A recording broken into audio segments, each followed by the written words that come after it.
So hey everybody, welcome to another edition of Reef Talk. We have Michael from Aaron's Aquarium on YouTube. If you have not checked out his channel, you really have to. It's awesome. You learn a lot. Videos are done very well, very entertaining.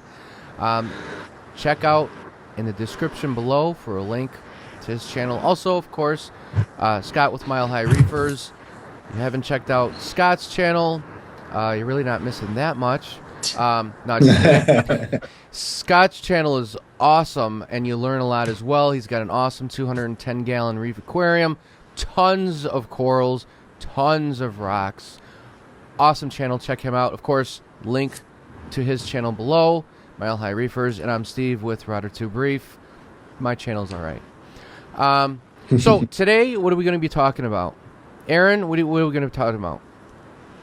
Well, today, the subject that I want to talk about is white spot. White spot is a subject that, gets talked about a lot, but I don't think people understand properly, from sorting it out in their own systems, also the whole blame game of where white spots come from, all of that, that's something that I'd like to cover in today's video.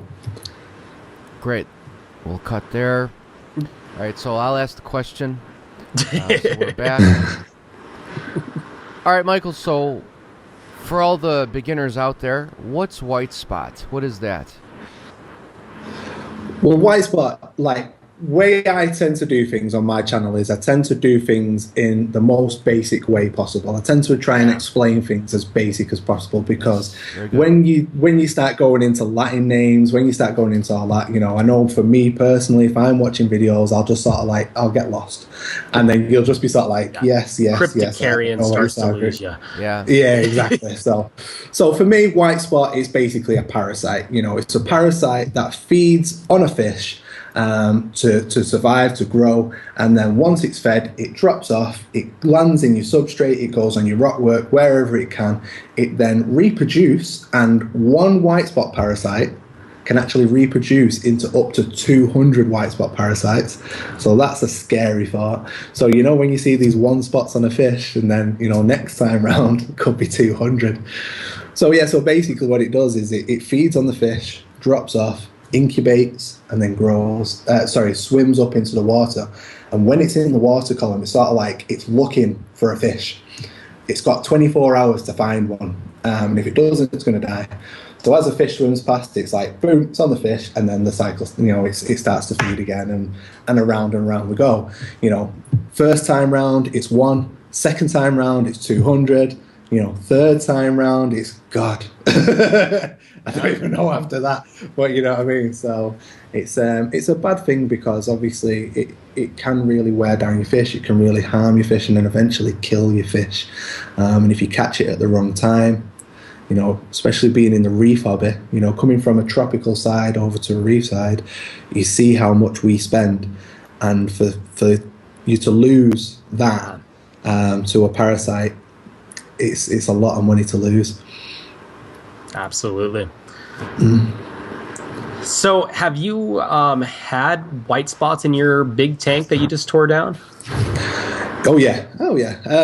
One thing that I always tell people, and one thing that I always say is, if we've got reef tanks, if you've got corals in your tank, I'd more than say 100% you've got white spot. It's my way of thinking is that's just how it is.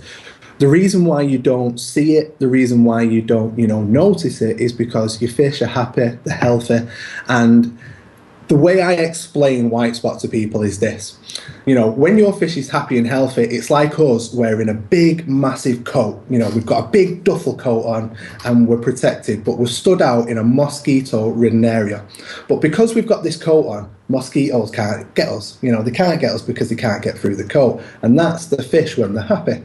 But when they're upset, when they're stressed, they've basically taken this coat off, and now, the mosquitoes, in our sense, the white spot can attack and feed. And that's the way I sort of explain it to people is when your fish are, unhappy, they're stressed or whatever else, they're prone to be attacked by white spot then, because the slime coat is reduced. So when your tank is all happy and healthy, the slime coat's nice and thick, you don't see it. I've lost, I've completely lost track of where I was. No, that's okay. You know what? To add to that, I really like the big coat analogy. So that's why the blue tangs, the dory fish, they're called ick Stress magnets. Ick magnets. Because of stress heads. And now, those guys have literally no slime coat whatsoever. And I know that firsthand because, the blue tang is notorious for hiding and playing dead when it's scared. And mine, the last one I had, she would lay on her side. I was actually able to touch her. She'd let me... Nice. I don't know if you can see my blue tang's over there, and my blue tang currently has white spot. And she felt like tire rubber, from your tires. Just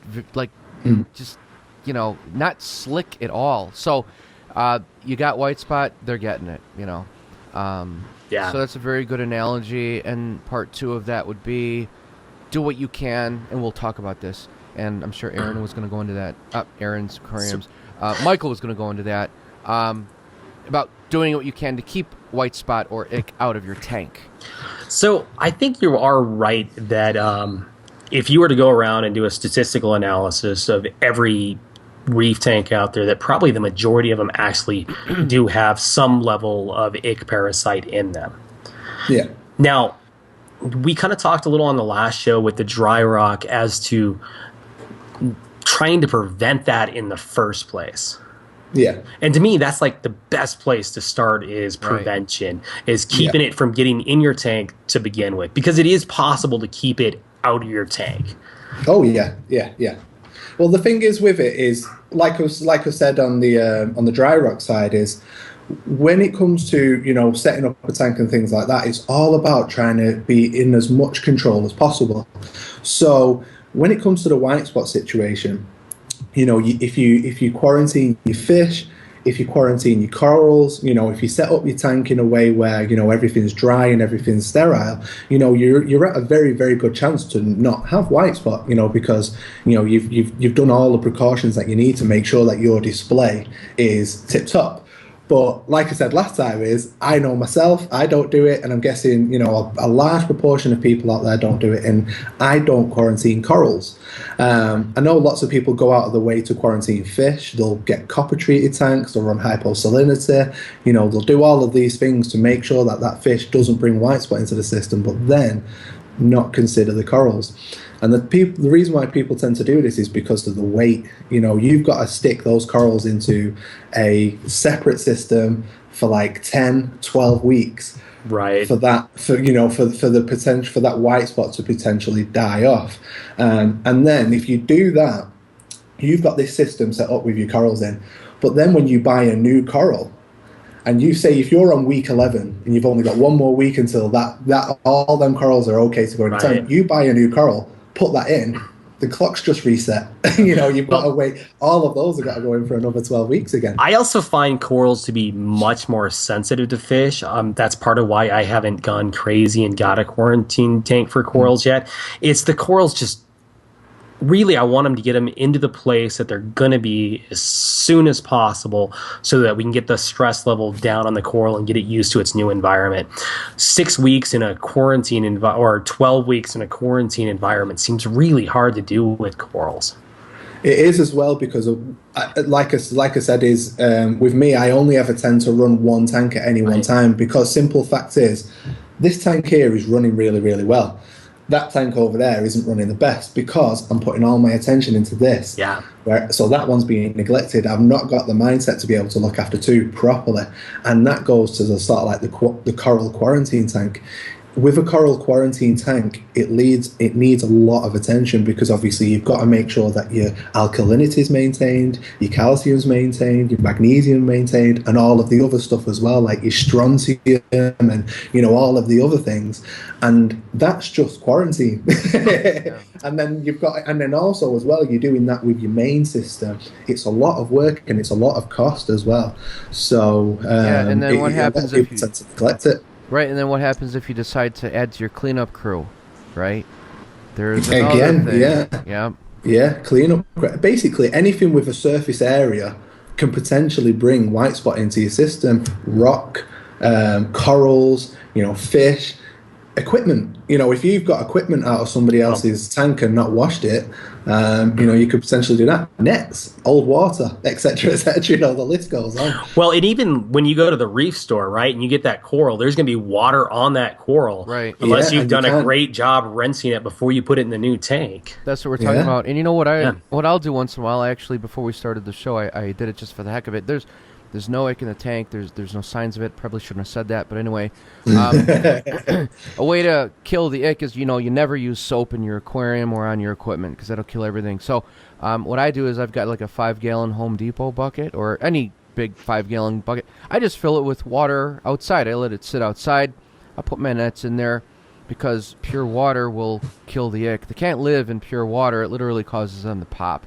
So that's one way that I like to clean my gear. Did I need to do it? No. But the nets were just laying around. I figured, let me just throw them in some water for 2 or 3 days, So the guys were talking about here, bringing ick in. And again, ick or white spot is a parasite bringing it in from where? From the store. Because what if there's a sick fish in an aquarium at the reef store that you really want? But it's too sick, so it says, nah, we're not going to sell you that guy. How about this guy? Great, he looks healthier, he's eating, let's buy that one instead. Well, he's still in the same sick tank. And even if he's not, a lot of the stores will have their plumbing all connected with all these aquariums. So if there's a sick or dying fish, and there's white spots all over him that look like he's got salt on his body, well, guess what? All that's being plumbed through the plumbing in the whole store and all these other aquariums. So just because you're getting him out of another tank, him or her, doesn't mean it's going to be safe. So you should still quarantine it in a separate aquarium. Now, Michael mentioned using copper. That's great. I've done it. I recommend using half the dosage that they say because copper dosed at Cechum required levels is very close to the toxic line of fish because copper can kill fish. So half the dose is more than fine. But to add to what Michael said, you cannot use copper on corals. It'll kill them. Nope. You can't use them on No. You can't use them on inverts, snails, cleanup crew, shrimp. It'll kill them. Starfish, kill them. So you can only use copper in a quarantine tank with fish only. The reason why you want to put the coral and the inverts like shrimp and all that and snails in a separate aquarium, separate from the fish, 2 quarantine tanks if you're going to be quarantined, as Michael said again. You're going to go crazy and quarantine everything, which would be the best bet. Parasite will die because they only feed on fish. Okay, that's important. They've got, if this is like anything, it's like we're saying about hair algae. Basically, like anything, if you've got no food, if we've got no food, we die. So, and it's the same thing. And when it comes down to it, like you said, the thing like corals, shrimps, crabs, etc., they can't be treated with copper. So, they've got to be quarantined for like 10, 12 weeks. So you can do that with your corals, but like I said, as soon as you get something new and you add that to that system, the clock's just reset because now you've added something that's potentially, got something and now you've got to go for another 10, 12 weeks. So when it comes to corals, people tend to buy, 1 a week, 1 a month or something like that. They don't buy every single coral that they're ever going to own because, who can afford that? So when it comes to it, every time you buy a new coral, the clock restarts, the clock restarts, the clock restarts. You're going to be a year down the line before you've even added a coral to your system. That's right. So people just don't do it. It's only people that have got plenty of money and plenty of space that have got the ability to do that, but there's not many. So that's why when I say, more or less every single reef tank has got white spot, and that's the reason why, because, when going back to what you said about equipment, I use bleach. I bleach everything, my equipment and everything. I bleach it, I bleach it all. I mix a solution with bleach and tap water, and I clean everything. I even like old rock. So when I buy a coral, what I tend to try and do to try and reduce the risk is when I buy a coral, say for example if it's a soft coral or an SPS, if it's got like a stone base, I'll cut it off. And what I've got is I've got a bucket of rocks, that have been cleaned and whatever, and then I'll cut it off this rock and then I'll attach it to the clean rock out of my little container, and then that rock that I've removed from that SPS will then go get cleaned, bleached and everything, and then that'll be thrown in my pile. So I'll rotate like that, where possible, and then that again reduce the risk. And then when it comes to nets and things like that, I have a net for every tank. Yep. And then I bleach those separate. Yeah, right. I bleach those nets and things like that. I have a question on the bleach then, Michael. That makes me really nervous. I'm not saying it's wrong. I love that idea, but it scares me. How long do you wait? And after you're done with the bleach, I'm assuming, of course, you do rinse it off thoroughly in the water. Oh, yeah. How long do you wait before placing equipment or rock in a tank after, what's your bleaching? Well, for me, really, honestly, when you use bleach, bleach tends to, I think, from what I can remember, it evaporates in the air. When you lose the smell and things like that. So what I tend to do is give it a good clean in the bleach and then give it a good rinse. Make sure it's all dried off. I'll have a towel dry it or whatever else, and then I use it. Okay. I just make sure the smell isn't still there. Yeah. And then I use it then. Now, you guys have seen my old reef, the wife. Yeah. So when that wife first got set up, that got set up because the previous reef tank, which was basically that one, I got velvet. I got marine velvet, and it wiped my tank out. Yeah, I had that when I started. Yeah, Nasty. so basically, I went on the online forums, I went on Facebook and things like that because I didn't know what velvet was. I was one of these people where I didn't even know what white spot was. It's like, what's going on? Yeah. So everyone was saying, what you've got to do now is you've got to leave your tank fallow for 12 weeks, no fish, no nothing. Yep. And it's like, for me, as you guys know, I am not the most patient person in the world. I want everything yesterday. Yeah. And it's like, that for me, that wasn't an option for me. So that reef basically got shut down on the Monday. Everything was out. All the corals that I had left went in quarantine. And then I basically filled that tank back up with tap water. So all my rocks, everything that was basically in that tank, my equipment, everything stayed in. I filled it up with tap water and bleach. I used quite a lot of bleach. It stunk. It smelled like a really clean house. I filled it up with tap water, bleach, and then I turned the system on. So basically the water was running through the filters, it was running, through the power heads, everything. So it was all getting, cleaned. Oh. Then, I left that running for 24 hours, I drained it. I filled it back up with tap water only, no bleach. 24 hours, drained it. And I did that for that week until it come to Friday, and then I drained it and I stopped. I dried it all out, I just let it dry out. And then the following Tuesday, I set back up again. And now I've got a video on my channel on how to set up a saltwater tank. That was then, Oh, wow. And obviously you guys have seen the progression of that tank until not so long ago when I shut it down for the new one. And that was over a year old. And that was the process that it went through to set it up. So, bleach isn't as scary as you can think, as long as, like I said, with, setting up, making sure that you're cautious. What was I going to Also, as well, you can use white vinegar. Yeah, you still there? Yes, Hello? yes. Oh, we were losing the video feed for a second. It froze. Yeah, white vinegar is awesome. That's what I use to clean my protein skimmer. I'll place the protein skimmer in a 5-gallon, bucket with a 50-50 white vinegar and water, and just let it cycle for 24 hours. Yeah. Same thing with power heads. So, and that's good as well for removing. And then, of course, you removed all your sand when you did the whole bleaching, right? If you've got coralline buildup on your... yes, coralline buildup. Yeah, coralline and calcium. Yeah, it's good. It's good for removing coralline as well, yeah. So if you've got that building up on your arrowheads and things. So for the new hobbyist, Michael, can you tell us the difference between marine velvet and ick? Because they're very similar. Marine velvet and ick are very similar in appearance, but marine velvet is just... I'm not going to swear, but I want to. Yeah, I'm with you. Marine velvet is an absolute, if you've got it, it's one of those. It's just sort of like it's heartbreaking. Honestly, it's heartbreaking. Basically, from what I've learned, and I've not very clued up with marine velvet, is the difference between the two is the way that they feed. So with white spot parasite, the parasite will latch onto the fish, it'll feed, it'll drop off in its entirety.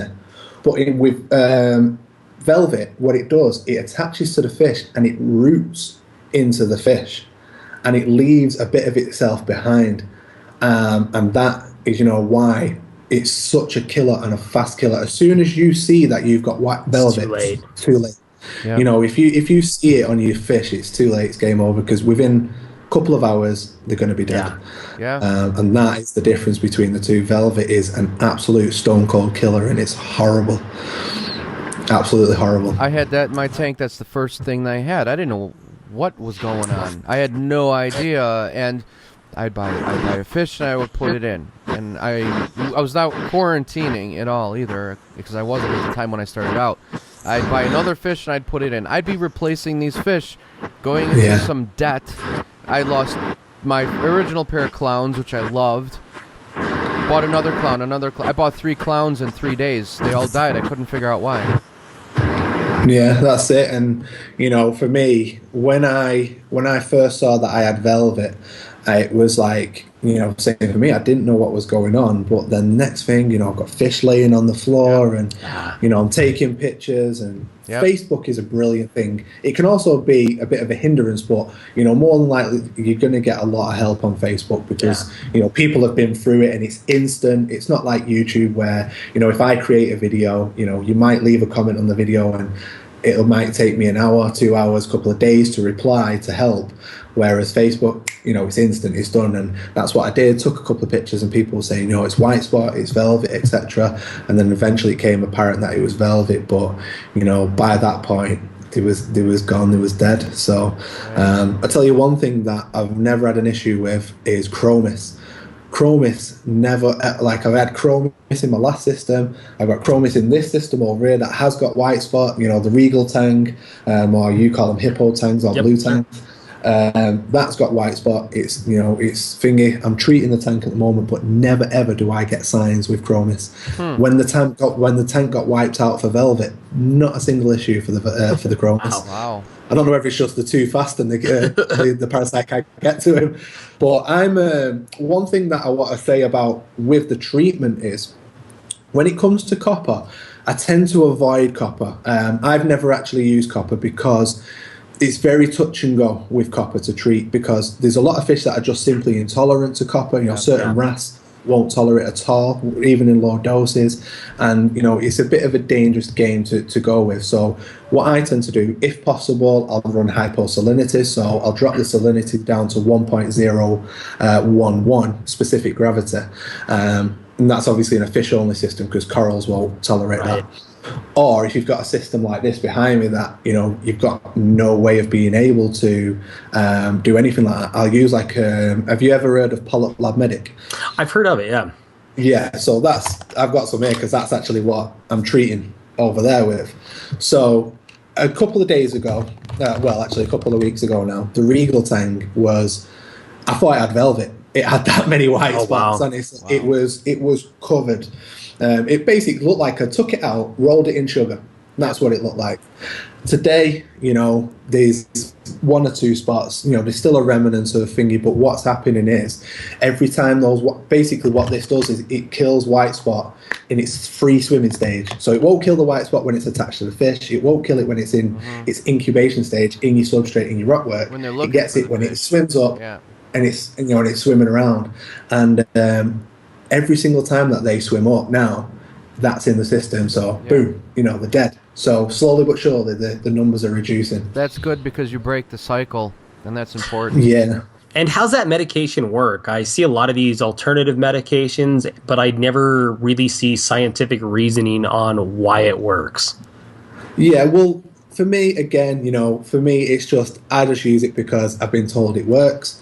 So I thought, right, I'll give it a go. It's reef safe, I'll try it. And I've used it a lot now. You know, I've used it for about a year, I think, and it definitely does work. You know, with anything, you know, like I said, you're relying to yourself. You know, you bring white spot back in, so you're just fighting the battle again.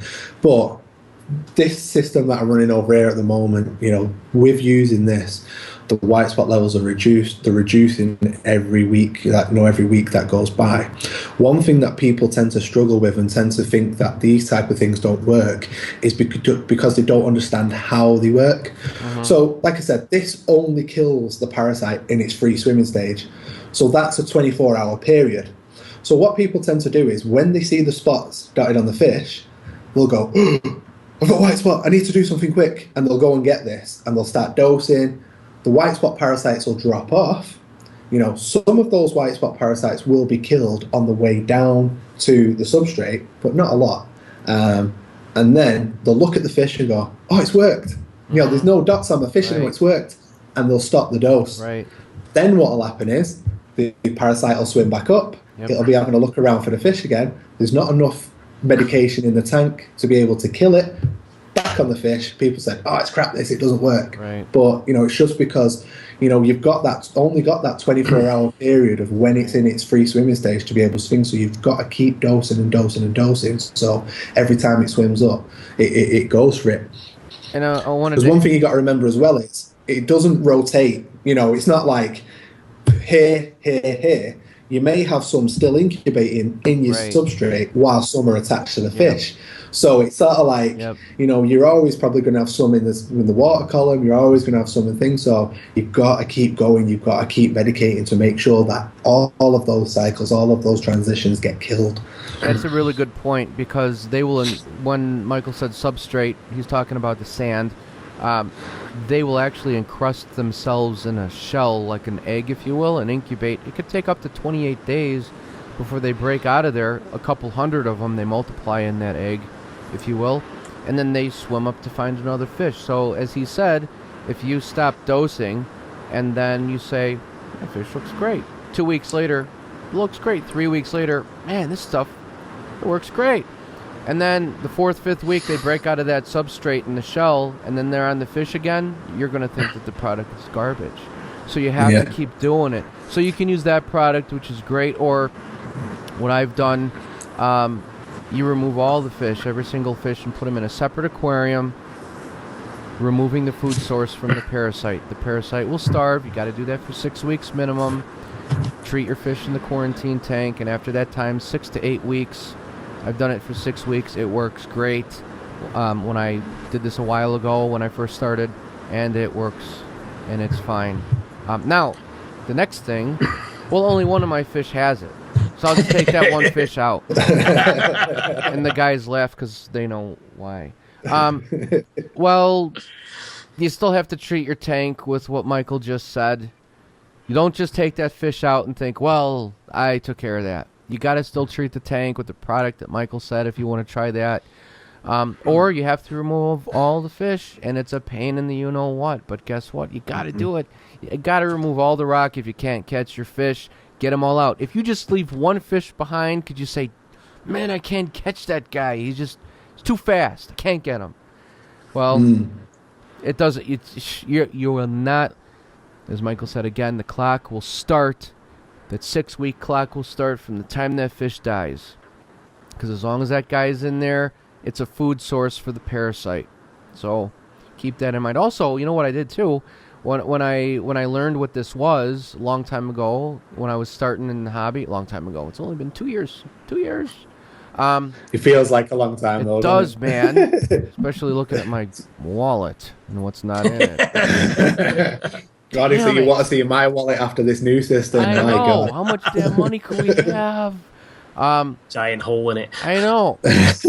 So once you get those fish out of the main tank and you put them in your quarantine tank, your separate hospital tank, if you will, that's the time, if you're eyeing some corals to buy, get those corals and throw them in your main tank. Because if those corals come with any parasites on it, they're going to die because there's no fish to feed those parasites. That's what I do. But then keep in mind what we talked about. If you're getting to that 6-week mark and you know your fish are going to go in, if your store is having a sale and like, hey, corals 90% off and they look awesome, and you buy just one coral, you put it in your main tank, you've got to start that clock all over again from 6 weeks in case that coral has a parasite on it. So keep that Obviously, in mind. the way we're speaking now, that's for us to be really, really sort of like anal about it. Right. People And I'm don't talking do it, like that but because I'm that marine velvet disaster, man, yeah. Well, terrifies. we're sort of like speaking from like Right. scary Right. experiences, Right. aren't Right. we? Yeah. Once we've been through that, it's sort of like we when we're trying to explain to people about it, it's like we need to sort of like get our point across, don't we? Because Yeah. it's bad. It's bad. Well, you make a huge point, and it's really important that people understand the difference between marine velvet and ick. Your fish can live for quite a while with ick, and there's a good chance that they're going to be able to beat it off with their own slime coat or other methods. Marine velvet, that's not the case. No. And that's Like why you said before. that's why I preach quarantine so much. I had a chevron tang that got Wow. marine velvet in quarantine, and it died. That sucked.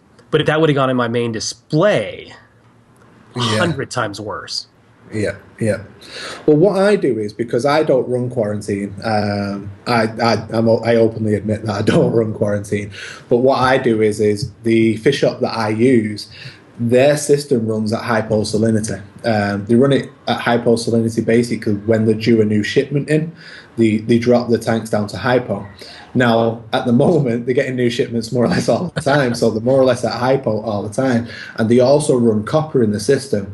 Now, they're not shy about it. They make sure everybody knows, and they also tell you that, any fish that are in with corals, you've got the potential of, taking white spot from them. So they're very clear on that, and that's what's great about them.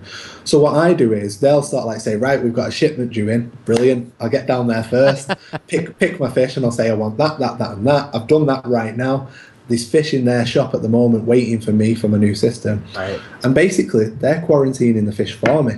When I go to Nice. see that fish, I'll look at it. If it looks a bit skinny or anything, it'd be sort of like, right, I'll take that fish, but in principle, you know what I mean? 2-3 weeks down the line, I'll come back to the shop. I'll look at it. It's probably put weight on. I know it's okay because it's been in hyposalinity. It's been in copper. It's put weight on, so it's happy. I'll take it, and then that way, I'm sort of like not having to quarantine myself, That's but also awesome. I am getting the quarantine. Yeah, I'm getting the quarantine. Yeah, that's sort of like awesome. procedure done. So I've become a I big want to just believer in... really go hold that thought, because I got to add on to this, because there's people who don't know. Hyposalinity is when there's less salt in the water. Okay, what level? What number are they at that hyposalinity? So for hyposalinity, what you're looking for a specific gravity of 1.011. Okay. And I think up to a maximum of 1.013. Okay, that's pretty low. As a normal reefer, we run at 1.02625, something like that. So it is quite a way down. And we do that because obviously the parasite is intolerant of low level, like what you were saying earlier about you put your equipment and everything in fresh water with no salt, and that's because the parasite is intolerant of it. So, reducing the salt level as down as far as possible. That's what we do. But also you got to remember that corals will also not tolerate what that hyposalinity. So don't do it to a coral system. Okay, good point. Because that way people are like, what's he talking about? All right, so very good. All right, Scott, go ahead. What were you going to say?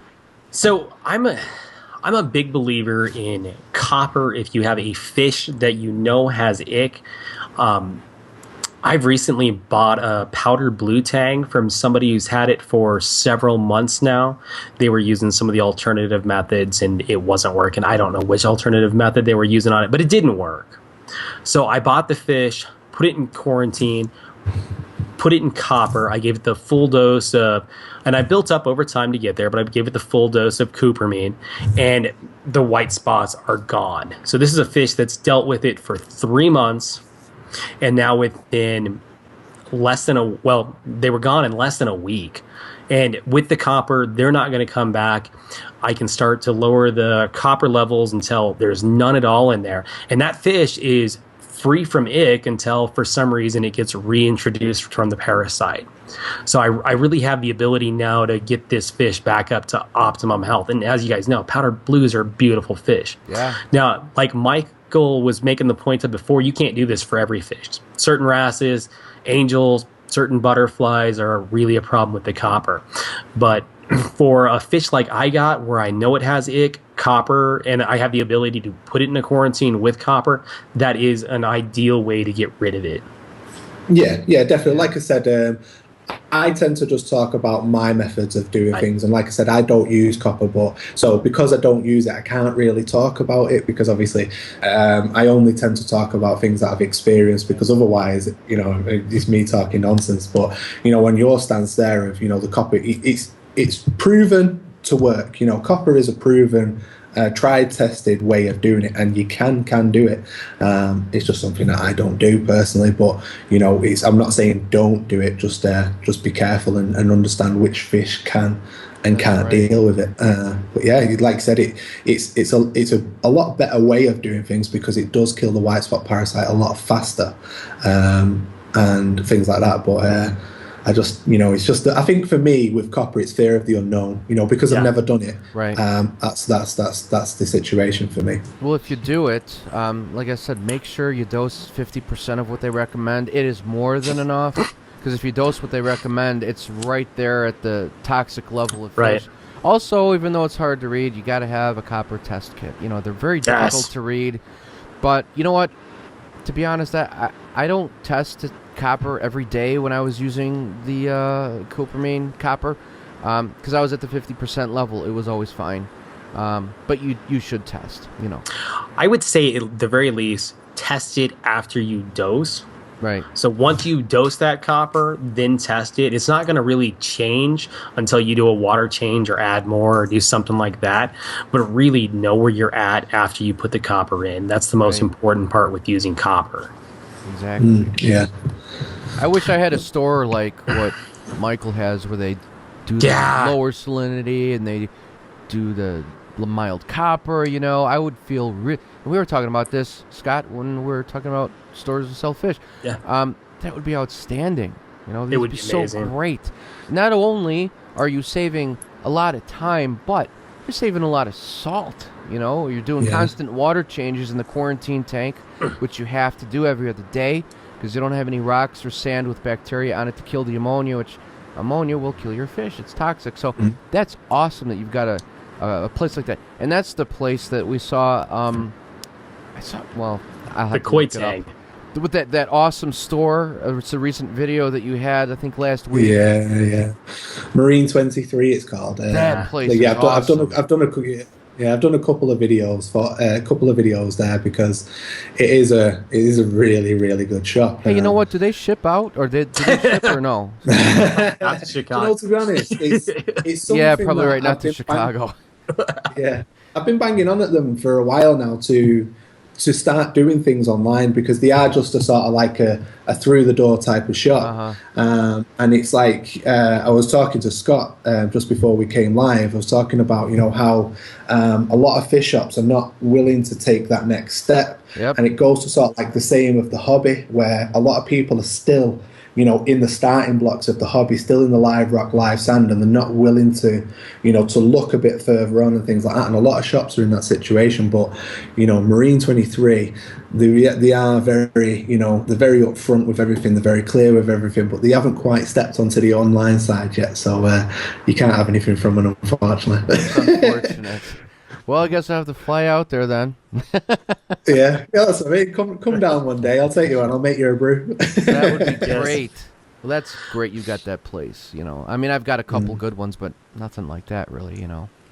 That's awesome. Yeah. Well, that's something that I think the great thing about Marine 23, the way that they work, it's a good model, because, like you two have just said there, the peace of mind that you're getting from buying fish from them, and being able to go in and say, right, I'll put a deposit down on that fish, and that fish, but I'll come back in 2 weeks for it. That way you can examine the fish on day one, look at it and say, right, this is how it looks. Go back in 2 weeks' time, and if it's all skinny, you can see its spine, you'll say, I'm sorry, but it's not okay. I don't want it. And they'll turn around to you and say, okay, well, here's your money back. We understand, you know what I mean? And that's fine. And also as well, like you said, when you get that fish home, you've got that peace of mind of the fact that they have been in hypo, they have been in, copper, and, you're all good. So I don't know if do you know Jeff? Well, that's what I was just getting ready to ask you. Because they sound like an awesome store, but how hard was it to leave Jeff there?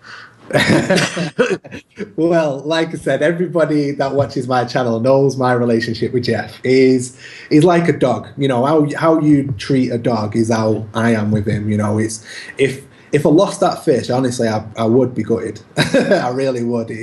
Even though a lot of people say to me, they go, "It's a fish," and I'm like, "I know, but I don't know. It's just it's a soft spot."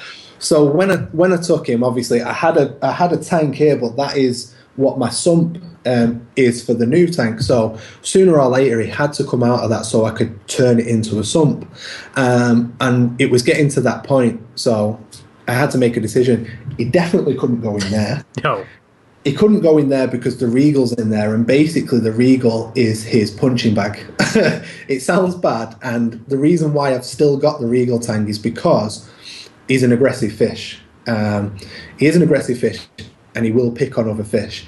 When buying a soil tank, anybody that's owned one or whatever, you've got to make sure that it's the last fish that goes into your system, because they're aggressive, and if they've created a territory and another fish goes in there, they'll kill it. So with the Regal tank, that's his punching bag, because the Regal knows how to work him, knows how to get away from him. So he concentrates all his aggression on the Regal. So it's bad, but it just keeps the aggression down in the tank. So when I was taking him to Marine 23, it was like dropping your kids off at school for the first day, nursery for the first day. When you're walking away and you're thinking, are they going to be okay? What they're going to be like? Blah, blah, blah. So it was a very daunting thing. I know the systems run well. I know the shop's fantastic. Otherwise, I wouldn't have taken him. But still, it's my fish. I should be the one feeding him. I should be the one taking care of him. Yep. And I drive up there every now and then. I went up yesterday, I think it was. Yeah, yesterday, to check on him. And it sounds stupid, I know, but when I went up and he's straight at the glass, and I'm like, he recognises me. He recognises he thinks it's food. But, I'm just sort of like, yeah, he recognises, he still remembers who I am. But he's still doing great. And the great thing what they're doing for me now is every single fish that I pick, that I want for the new system, they're adding it to that system that he's in. Oh, that's fantastic. So, man, that's so cool. Yeah, so now when those fish transition from there to here, they already know each other. They already, they've already got, awesome. That type of thing. So I've currently got a powder blue tang in that tank, a blue throat trigger in that tank, and Jeff. I'm considering swapping the powder blue for a white cheek. I'm more or less 90% sure I'm going to go for the white cheek instead of the powder blue. But yeah, they're already around Jeff at the moment, so it's going to make doing my new system a lot easier. It really is, because honestly, I've had some issues with him. I really have. Do you remember Bruce, the Harlequin tusk? I used to have a Harlequin tusk fish. Oh man. The Harlequin tusk fish is a beautiful fish. Beautiful. It's got teeth on it like an angler fish. That's the only way I can explain it. Big pointy teeth, and they look quite aggressive. They're not that aggressive, but it was double the size of Jeff. Big teeth, double the size. I introduced it to the tank. Jeff pinned it in the top corner of the top corner of the tank and wouldn't let it down. As soon as it come down, he'd chase it back up again. And you're thinking, this is a big, strong fish with big teeth. And those guys have a reputation for being tough. Yeah, that's it. And Jeff's got him pinned up in a corner. So that's what it's like. Eventually he came down, and the Harlequin tusk did actually give him a nip at one point, and I think that was sort of like, right, okay. I won't take another one of them, thank you. And then that was fine then after that. But yeah, he's a very aggressive fish, but such a personality. What happened to that one? The Harlequin tusk, yeah. basically, I got rid of it because they eat crabs, snails, etc. And I made the decision that, you know, the way that I maintain my system, I didn't really need cleanup crew because I gravel vac regularly, you know, etc., etc. So I thought I don't really need cleanup crew anyway. So I'll get a Harlequin tuskfish because it's beautiful. It'll look fantastic for YouTube, you know, things like that. But then, you know, after a period of weeks, and you think to yourself, you miss that movement, you miss that crawling over the rocks, you miss, you know, the movement of the shrimps and the crabs and the snails, and it's just sort of like, I thought, what do I do now? Do I stick with the Harlequin, or do I go back to cleanup crew? And I made the decision to go to cleanup crew, and the final decision was I had 2 cleaner shrimp in the tank, which he never touched because, you know, obviously they're providing a service. We clean you, you don't eat me. So he was doing that, and that was all fine. But then one day, he just sort of like turned and he was sniffing around the cave that the cleaners were in. They learned to stay in this cave, you know, during the day, and then when he goes to bed at night, then they came out. That's the way that they worked it.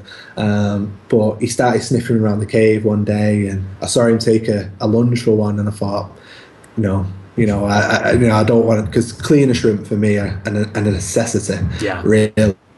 And I thought I also had a cleaner wrasse as well.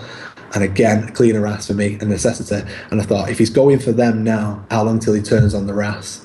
So I thought, no, I won't do that, because they will eat small fish as well. So I ended up making a decision to get rid of him, and he's now in a 10-foot tank. Oh, wow. So it's like, well, he's gone up in the world. Yeah. I did consider getting him back, because I know where he is for this new system.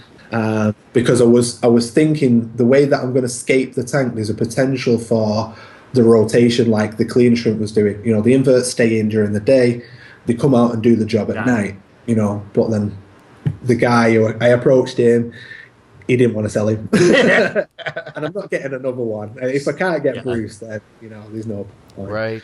So, so I know we've deviated a bit from the white spot there, but it's worth it. Well, I think the store portion is important. I think it's step 1 is get your fish from a good place. If you see the white spots, unless you want to gamble like I did, probably pass that fish up. Yeah. Well, most of the times as well with fish, they're normally available in the abundance. Yellow tangs, you know. Yep. If you see a yellow tang and there's only one in the shop, you know, just wait, because they're going to have more. You know, they're going to have more. And most fish, that's the situation. It's only going to tend to be like your things like your Achilles tangs and, you know, your jewel tangs and things like that. That you know, when you see them, you more or less got to get them. Otherwise, they're going to be gone. But or that white tang. Yeah, you know, so all that, it's you can wait, you can afford to wait, and you can afford to if it looks dodgy or anything like that, just get it at another time, get a different one when the next shipment comes in, etc. So yeah. Michael, this has been awesome. Well, thank you for being part of this. We'll have you on again. It was a lot of fun. If any of you out there would like to be on, just drop us a line, send us an instant message through YouTube, and we'll set it up. Sorry, can I go ahead? Yeah, of course. Yeah, can I just do one cheeky little plug before I go? Yeah. Guys, don't forget my aquarium box. If you want my aquarium box, you know, come over to the website, get on it. You know, it's the first ever subscription box for our hobby. Me, Mike Haynes, Mass Aquariums, Greg Jones, and MA Fish Guy work together to create, you know, boxes that what we'd want to receive. So, you know, we try our best to make these My Aquarium boxes as appealing as possible. We've got some great sponsors on board. We've got some great companies on board with My Aquarium box. So the product that people are receiving now is just getting better and better every month. So if you're looking for a My Aquarium box, it's $24.99 for a freshwater box. It's $29.99 for a saltwater box. So there you go. There's my little plug. Good. So we'll have a link to that in the description as well. All right. Love that. It's available on a website. You guys have a website? Yeah. MyAquariumBox.com. Okay. We've also got a Facebook page, the My Aquarium Box Facebook page. You can come over there and check that out as well. We are running contests for My Aquarium Box. We run a contest called the Mega Box Contest, where basically when somebody receives their My Aquarium Box, they open it on camera and upload it to YouTube, and me, Mike, Greg and Aaron will review the videos, and we basically see who's created the best video, and they'll win the prize. The prize is sponsored by Marineland, so people have won LED lights, canister filters, hang on the back filters, good prizes. And we've just started up a new contest on Facebook as well, which is a picture contest. So people who don't have YouTube channels and things like that, they can simply snap a picture of us and upload it to Facebook, and they have the potential of winning a free My Aquarium box. So there you go. That's awesome. That's great. It's awesome. Great. And as a reminder, I'll throw a little plug, not really a plug, but you can go to roddertube.com, where you find a whole collection of videos from me, as well as you can purchase a book I wrote off Amazon called How to Kill Ick in Your Saltwater Aquarium. Just do a search for Steve Rodder, How to Kill Ick, and you'll find it. All right, that's it. You got anything you want to plug, Scott? I don't sell anything. All right. That's fine. All right. Well, we'll see you guys next time. Michael, thank you so much again for being on. And we'll do this again soon, man. Whenever you're available, let us know. Thank you guys for watching. Well, I've enjoyed it. I'll do it anytime. It was fun. Thank you.